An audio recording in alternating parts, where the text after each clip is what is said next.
Avec Sidi Compiès, la joie de l'évangile se partage.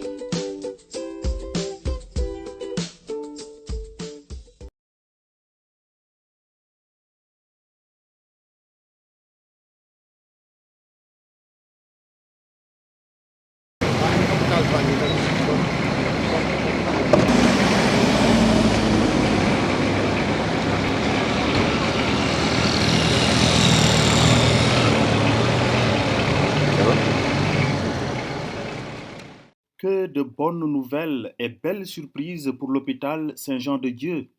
La preuve, il y a seulement à peine une semaine que la structure hospitalière réceptionnait son magnifique dispensaire qui porte désormais le nom très significatif de Monseigneur Jacques Sarr, ancien évêque de Thiès et qui a beaucoup œuvré pour le rayonnement de l'hôpital. Une importante et structurante rénovation du dispensaire qui a coûté la rondelette somme de plus de 125 millions de nos francs. Et toujours dans le souci d'offrir aux patients, aux visiteurs, mais aussi au personnel, un environnement et un service toujours plus accueillant, efficace et performant, l'hôpital et ses partenaires ont tenu à renforcer le plateau technique avec des appareils de dernière génération. Une démarche qui s'inscrit dans la droite ligne de la vision des autorités diocésaines et hospitalières qui souhaitent fournir à la capitale du rail et aux nombreux autres patients affluents de tout le pays des soins de qualité à des prix défiant toute concurrence. Oui, affirme Dr Joao Armindo da Veiga, directeur de l'hôpital Saint-Jean-de-Dieu. Accueillir un patient dans la structure, c'est comme accueillir Dieu lui-même. D'ailleurs, Sidi Compiès lui a tendu son micro. Il nous retrace l'histoire de son hôpital qui, malgré les difficultés qu'il traverse et le manque de soutien des autorités publiques, continue de faire la fierté de toute une église, de toute une région, de toute une population.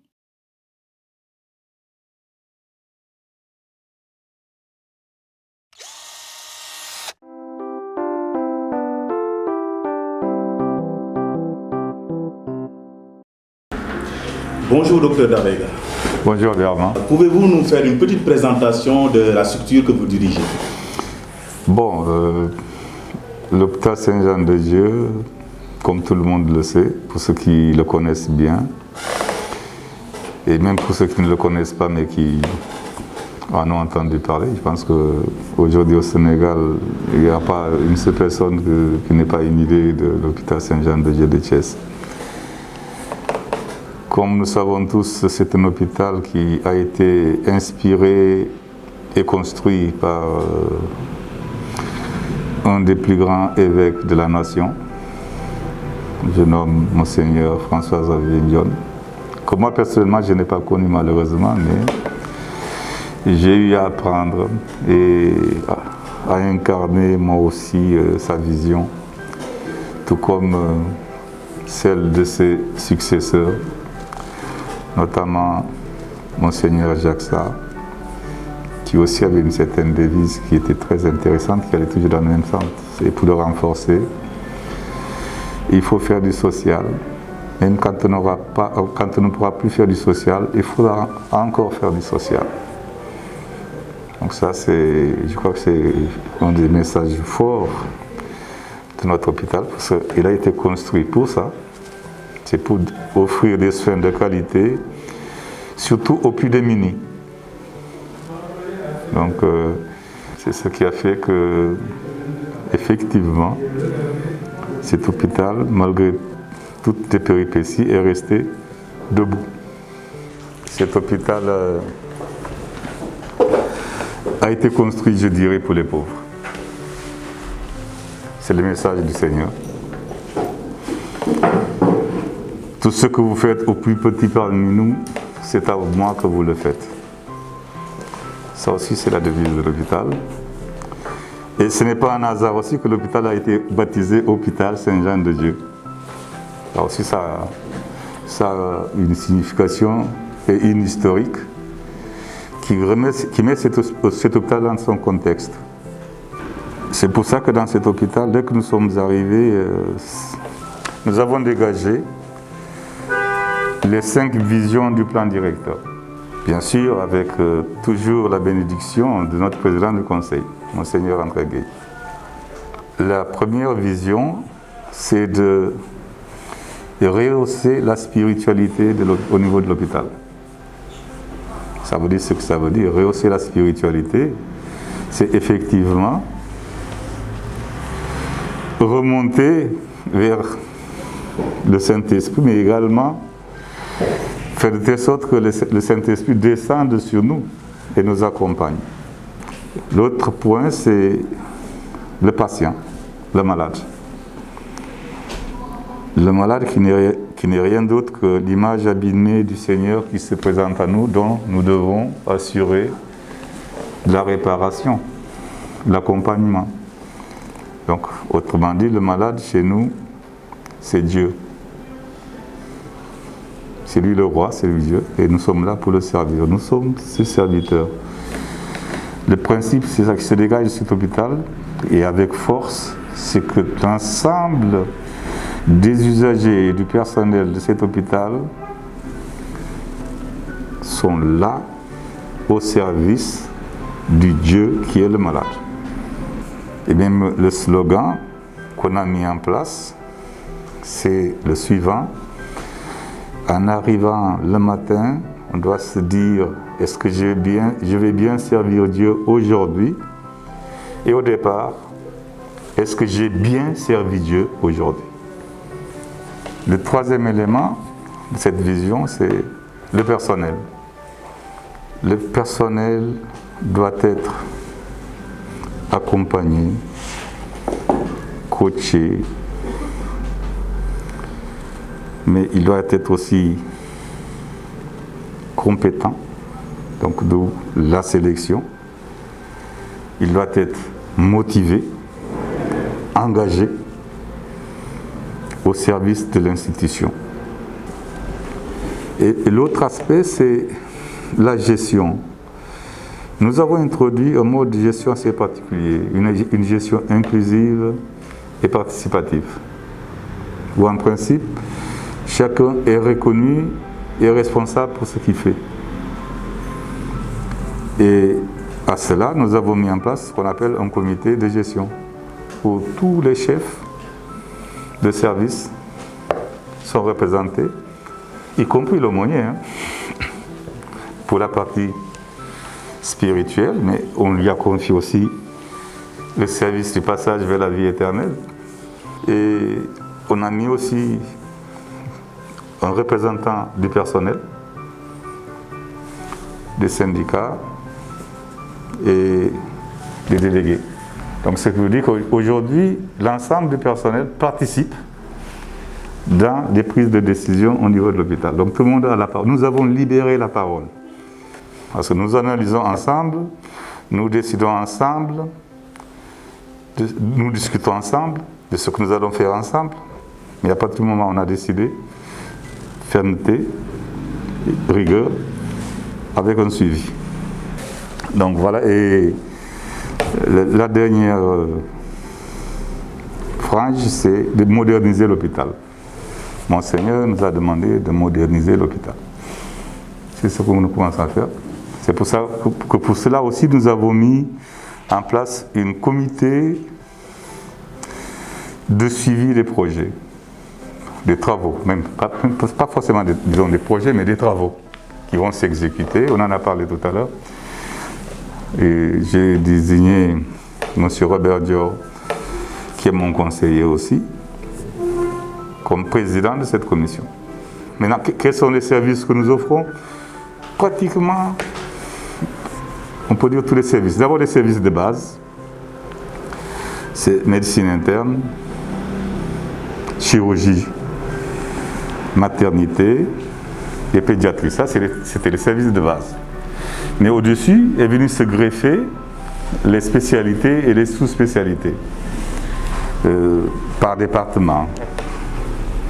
Ça veut dire que ce soit en orthopédie, en neurochirurgie et même en cardio, nous pouvons déjà commencer à faire des actes qui permettent aux patients de rester sur place de stabiliser la prise en charge. Et notre objectif, effectivement, de faire de telle sorte que les patients aillent de moins en moins à Dakar. On va essayer de créer un pôle de performance pour faire de telle sorte que l'ensemble des usagers qui viennent trouvent un plateau technique digne de ce nom et qu'ils n'aient pas besoin d'aller ailleurs.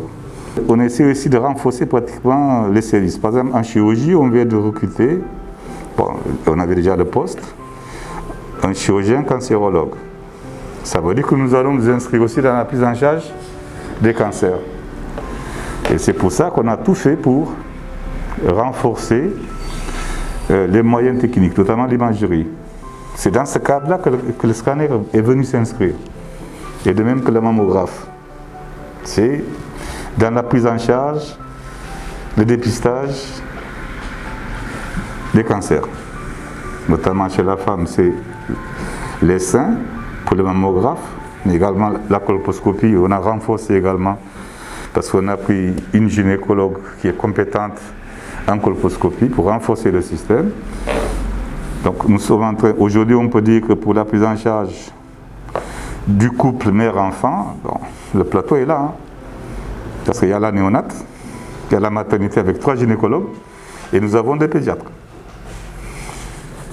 Et on est en train de, on va au fur et à mesure rehausser le plateau. Il y a même un projet de construction du pôle mère-enfant. Donc voilà pour ne pas aller plus loin, mais sinon il y a aussi les services d'ophtalmologie. Et la réanimation aussi, il faut en parler parce que nous avons 2 anesthésistes réanimateurs. C'est dans ce cadre-là qu'au moment où il y a eu la deuxième vague, où on avait commencé à être débordé, nous avons ouvert une unité de prise en charge de Covid. Mais nous avons mis à disposition 8 lits chauds et toutes nos cabines ont été mises à contribution pour les cas suspects. Et ça, on l'a fait sur fonds propres pendant presque un an, ou bien c'est pas plus. Voilà, justement, voilà. Pouvez-vous nous parler, il y a combien, le nombre du personnel, ils sont combien à peu près? Bon, disons, si on doit compter tout le monde, on peut dire qu'on est 300. 300. D'ailleurs, le gros souci c'est ça, parce que notre charge salariale, c'est presque 85% du budget. Donc nous sommes en train de faire une gymnastique pour réduire justement cette charge-là. Parce que si vous avez une charge salariale qui est de 85%, il ne vous reste que 15% pour tout le reste. Donc vous voyez le défi. Mais c'est là où je dis, avec la grâce de Dieu, pendant cette période où c'était difficile, nous avons tenu bon, je touche du bois, nous sommes restés ouverts, on a fonctionné, on a fait de telle sorte que les malades non Covid ont été correctement pris en charge, nous avons établi la confiance, parce qu'on distribuait des masques, des gants, du gel hydroalcoolique, etc. Donc tout le monde se sentait protégé. Et aussi, on a pris en charge les cas Covid. Donc il fallait jouer sur les 2 leviers. On l'a fait. À un moment donné même, on dépensait tellement d'oxygène. Je commençais à avoir peur, ça je peux le dire. Parce que c'était des consommations hors normes. Hein. Parce que chaque jour, on était autour de 20, 30 bouteilles. C'était devenu... mais, encore une fois, avec la grâce de Dieu, on a eu certains appuis, même le ministère nous a appuyés. Il faut le reconnaître. Et on remercie également donc, nos autorités gouvernementales, notamment le ministre de la Santé, le ministère de la Santé et son staff. Monseigneur a fait beaucoup d'efforts, avec beaucoup de partenaires qui nous ont aussi aidés, donc avec ses connaissances, ses relations. Il l'a fait, il continue de faire. Hein. Je sais que c'est sa préoccupation et c'est lié aussi de lui dire merci. Merci avec l'ensemble des membres du Conseil qui effectivement ne ménagent aucun effort pour nous accompagner afin que nous puissions réaliser l'essentiel, qui est le service que nous devons rendre à Dieu dans cet hôpital. Quelles sont les stratégies qui sont mises par l'hôpital pour la prise en charge, faciliter la prise en charge des patients, des populations, surtout des couches les plus démunies, vu que l'objectif principal de cet hôpital c'était ça, en fait, donc du social. Voilà. C'est que cet hôpital ne pourrait pas survivre s'il ne fait pas du social. C'est grâce au social que nous faisons qu'on a le retour d'ascenseur. Et c'est très simple, on le constate très souvent. Chaque fois que nous participons à une œuvre sociale, le lendemain, on voit qu'il y a un retour positif. Autrement dit, il y a quelqu'un qui va venir, qui, effectivement, grâce à cette présence-là, on sait que c'est ça qui va contribuer à éponger généralement une partie de ce qu'on a donné. Donc c'est le Seigneur qui vient, qui nous dit, voilà, vous avez fait ça pour moi, je vous envoie ça. Et ça nous encourage à davantage accompagner les plus démunis. Mais seulement, il y a aussi un adage qui dit, trop de social tue le social. C'est vrai, on a compris ça. C'est pour ça aussi que nous nous sommes dit, pour pouvoir pérenniser l'œuvre sociale, il faut que ceux qui ont les moyens participent. Donc, c'est la justice. Parce que je ne l'avais pas dit tout à l'heure, mais notre système de gestion est basé sur ils ont un pilier fondamental qui est équité, transparence et justice. Et c'est sur ça que nous sommes en train de faire. Ça nous amène effectivement, puisque ce souci-là a toujours été présent dans cet hôpital, c'est la création des mutuelles de santé. La mère de toutes, qui est celle de Fanden, tout le monde sait, qui a accouché même aujourd'hui de la CMU. Nous contribuons pour beaucoup dans la prise en charge des mutualistes. Parce que l'hôpital participe, subventionne même, c'est même pas participer, c'est subventionne, entre 30 et 50% des prestations que nous offrons aux mutualistes. Sans compter maintenant des cas sociaux. Nous avons un service social qui analyse, etc. Quand ça se justifie, on participe. Et les gros malades, c'est nous qui les prenons en charge. Aussi, ça a un coût, mais on le prend sur nous. Donc, ce que je peux dire à propos de ça, c'est que l'hôpital doit continuer à servir Dieu et ses enfants donc. D'ailleurs, avec la Caritas, nous avons essayé de mettre un système en place, et je pense que vous êtes informés de ça, qu'au niveau de toutes les paroisses, on essaie donc de renforcer le système de mutualisation pour que les gens puissent venir rapidement bénéficier des soins. Vous avez réceptionné un nouvel équipement médical qui va certainement révolutionner la prise en charge des malades au niveau de Saint-Jean-de-Dieu. Qu'en est-il plus exactement?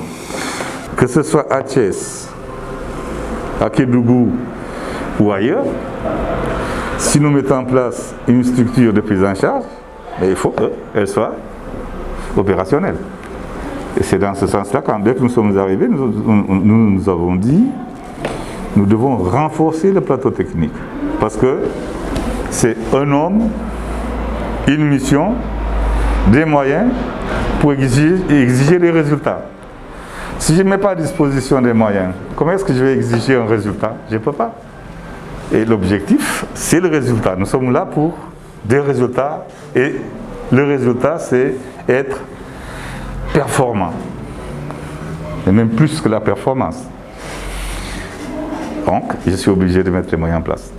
Donc, c'est ce que nous sommes en train de faire. C'est pour ça que nous avons tout fait pour avoir un scanner, un mammographe. Bon, notre table de radio qui posait problème aussi, on a eu une table de radio.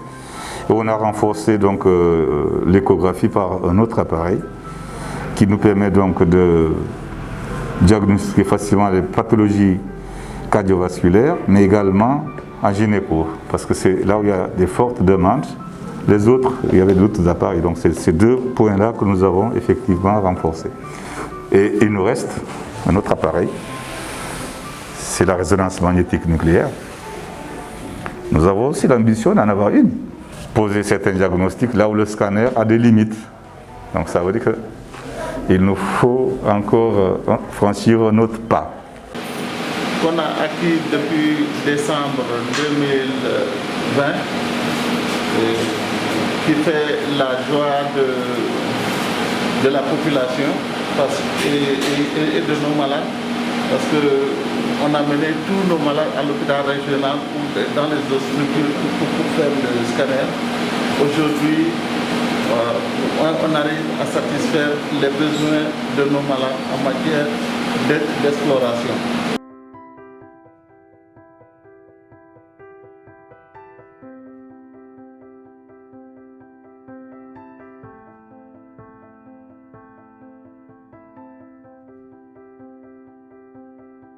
On a acquis un échographe qu'on va vous monter, une mammographie et une nouvelle table de radio os-poumon.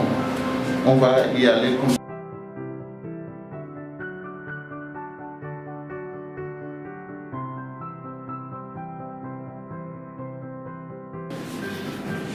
donc je vais bien prendre l'image. chez un malade avec le nouvel appareil d'échographe qu'on a acquis.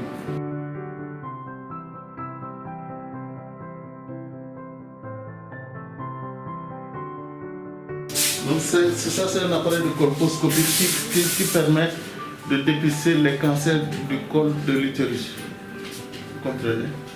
Et c'est en général les gynécos et les histologues travaillent là-dessus. Il fait de très belles résolutions. Ça fait partie de nos bijoux qui viennent d'arriver. Voilà. Là, on a de petits soucis. Sur une table automatique aussi, il y a des petits soucis aussi. Hein. On est en train de réparer. C'est cette table qui faisait les stéréotablémographies, les larmes embarrité, les UCR, les examens spéciaux globalement. La table a de petits soucis. On est en train de remédier à ça. Ça, c'est notre bijou. On a fait une mammographie. Là où on fait les mammographies bilatérales, voilà, ça permet de dépister le cancer du sein. Donc, quelles sont les modalités pour l'accès à ce matériel médical? Il est mis à disposition de l'ensemble de la population sénégalaise, nous y compris, nous qui sommes là, 7 sur 7, 24 sur 24. Ceux qui ont les moyens, ils y vont rapidement. Maintenant, ceux qui n'ont pas les moyens, il y a les mutuelles. On va, parce que pour le scanner, j'ai dit, on ne peut pas, puisque nous sommes encore en leasing, je ne peux pas faire de gratuité, puisque ça ne m'appartient pas à 100%.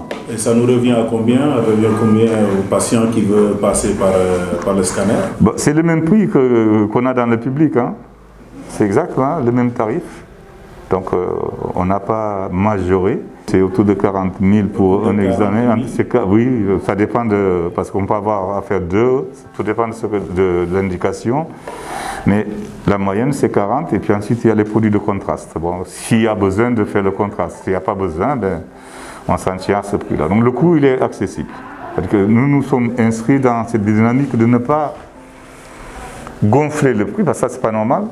On n'est pas là pour exploiter, nous sommes là pour offrir. C'est le service à Dieu. C'est pour ça que nous sommes en train d'encadrer cette gestion de telle sorte que tout le monde va s'y retrouver. Et il faut que tout le monde sache que il y en a qui disent que l'hôpital Saint-Jean est cher, mais c'est pas ça. L'hôpital n'est pas cher. Nous ne sommes pas chers. Nous faisons beaucoup d'efforts. Alors vous n'êtes pas en concurrence, mais non. Quelles sont les forces de l'hôpital par rapport aux autres? C'est ça aussi, c'est important quand même qu'on est dans un environnement, vous n'êtes pas les seuls, donc, mais pourquoi moi, patient, je viendrai à Saint-Jean-de-Dieu? Mais parce que d'abord à Saint-Jean-de-Dieu, quand vous arrivez, vous avez la grâce. Ça c'est important ça. Vous rencontrez la lumière. C'est la première chose. Quand vous arrivez ici, le Seigneur vous parle. Et ça, c'est fondamental. Et ça, c'est déjà le premier pas vers le réconfort. Avant même qu'on ne vous touche, votre cœur doit être apaisé. Quand on vous touche, mais c'est la main de Dieu qui est là. C'est la force spirituelle qui descend sur vous. Et ça, c'est pas banal. Et le service qu'on vous offre, on essaie de faire de sorte que ce soit le service le plus parfait possible. C'est ça notre force. On ne regarde pas l'argent, on regarde le service, on regarde le prochain. Le patient qui vient, c'est notre prochain. C'est Dieu. C'est ce qu'on a dit. C'est ça notre force. Nous, on est là au service de Dieu. Le malade, c'est Dieu. Et je crois que c'est ça la force. Exactement, je pense, mais certainement, voilà, vous traversez des difficultés, vous en avez brossé quelques-unes. Tout le temps. Voilà, mais quelles sont les principales difficultés que l'hôpital Saint-Jean-de-Dieu a entre les Bon, vous savez, nous fonctionnons généralement sur nos recettes. Je vous ai dit tout à l'heure que la charge salariale, elle est énorme. Alors vous me dites, comment vous faites pour gérer cet hôpital avec les 15% du budget? C'est la main de Dieu. Et nous lui rendons grâce. Tout ce qui se passe ici, c'est avec la grâce de Dieu. C'est le mystère du donner et du recevoir. Parce que pour recevoir, il faut savoir être généreux, il faut ouvrir les mains. Et c'est ça. Nous, vous comptez également sur des partenaires, tout le monde. Ils répondent. Tout le monde. Bon, mais bien sûr, et on les rend grâce, on rend grâce à Dieu et on les remercie. C'est grâce à ça, parce que c'est ça le mystère. Quand vous donnez, d'une manière ou d'une autre, il y aura un retour. C'est ça que les gens ne comprennent pas. Chaque fois que vous faites du bien, il y a un retour. Soit vers vous-même, soit vers un membre de votre famille ou votre connaissance, etc. Il y a toujours ce qu'on appelle le cercle de la récompense. Vous servez Dieu, vous serez récompensé. Et ça, c'est fondamental, il faut qu'on le sache. Et on essaie de l'appliquer. On n'a pas de subvention pour l'instant. Nous courons derrière des subventions. L'État ne subventionne pas. Il y a des petites aides, mais pas encore. Nous courons derrière, ils nous ont promis, on attend. Mais on ne s'arrête pas là. Nous, on attend et puis on continue. Les partenaires, on sait que c'est difficile. Mais quand même, il y en a toujours certains qui manifestent et qui donnent un peu de... Donc nous parions sur la bénédiction divine qui est la synergie d'existence de cet hôpital. Ceux qui l'ont construit, qui sont partis, et ceux qui portent son nom, qui sont des saints, et Dieu lui-même ne peut pas lâcher une telle œuvre qui est au service de ses enfants. C'est pour ça que cet hôpital-là, quoi qu'il arrive, tant qu'il maintient cette philosophie-là, il existera, il va traverser les temps. Et il va grandir. Ça maintenant, c'est mon pari. Cet hôpital va grandir et chaque année, vous verrez qu'il sera plus grand. Parce que nous voyons grand, on ne voit pas petit. Nous regardons sur 30 ou 50 ans à venir. Quand on fait un projet, on le voit, c'est sur 30 ou 50 ans. Ce n'est pas pour demain ou après-demain, c'est pour des années. Parce que nous n'avons aucun intérêt que celui de servir. Avons-nous des faiblesses? Oui, bien sûr, comme tout le monde. Mais nous pensons qu'une faiblesse, une fois qu'elle est identifiée, elle devient une force. Parce qu'on va la corriger. Ou alors mettre un dispositif en place pour compenser la faiblesse. C'est vrai que nous avons des faiblesses. Notre faiblesse d'abord, avant, c'était l'opacité. Je crois que c'était quelque chose qu'il faut dire. Hein. Manque de transparence. Quoi. Mais oui, c'est ça l'opacité. C'est pour ça que nous disons, ce n'est plus opaque, mais là c'est transparent. D'accord? Parce que chaque fois que nous alignons quelque chose, ça veut dire que c'est pour compenser un vide qui était là, ou bien quelque chose qui était là, mais qui n'était pas tout à fait orthodoxe. Donc nous sommes dans l'orthodoxie et dans la spiritualité, comme on dit. C'est pour la justice et l'équité. Il y a bien d'autres faiblesses. Par exemple, le fait de toujours mettre votre cousin, votre nièce, etc. dans le système, qui va créer des clans, un protectionnisme parfois exagéré. Et les gens qui s'y sont recrutés de cette façon-là, vous savez bien que ça ne rend pas service à la structure. Et ça, c'est notre grosse faiblesse. Et qu'est-ce qu'on a fait pour compenser ça? On lance des concours pour tout. Même si je dois embaucher un garçon de salle, je lance le concours. C'est justice et équité. Comme ça, tout le monde sait qu'aujourd'hui, c'est sur concours et celui qui va passer, c'est celui qui a le mérite. C'est la grâce de Dieu, ça. Vous avez investi sur votre enfant, mais vous devez savoir qu'il peut compétir comme tous les autres. Il a cette possibilité-là aujourd'hui d'avoir une place, s'il est efficace, s'il est bon, à Saint-Jean de Dieu. Et c'est ça qu'on est en train de... Ça, c'est une de nos faiblesses, parce qu'effectivement, on a trouvé ici des gens qui disent, bon, moi, on ne peut pas me renvoyer. Donc, je peux faire ce que je peux. Je peux passer toute ma journée couché sur un banc, mais je serai toujours là. Je les dis, vous faites attention, ça ne va pas se passer comme ça. Parce que celui qui ne veut pas changer, qui ne rentre pas dans notre vision, il va sortir du système. Coûte que coûte. Parce que nous sommes en train de mettre en place un dispositif qui correspond à la nouvelle vision. Et cette nouvelle vision, son soubassement, c'est ça, c'est équité, justice, transparence. Le message, c'est très simple. Cet hôpital, c'est notre hôpital à nous tous. C'est le nôtre. Tout Sénégalais, et même pas, enfin tout homme qui arrive ici, pour une raison ou pour une autre, fait d'abord partie de cette famille. Vous êtes là, vous êtes dans la famille. Ça, c'est la première chose. Quand vous venez pour un problème de maladie, vous êtes Dieu.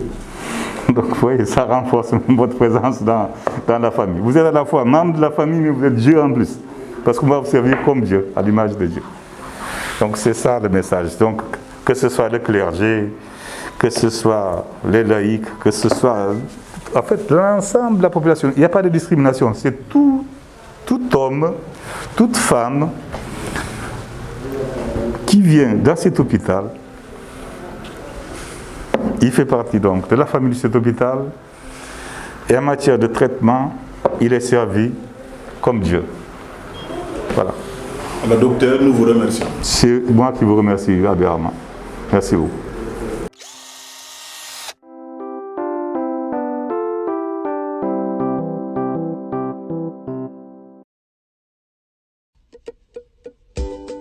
Avec Sédicom Thiès, la joie de l'évangile se partage.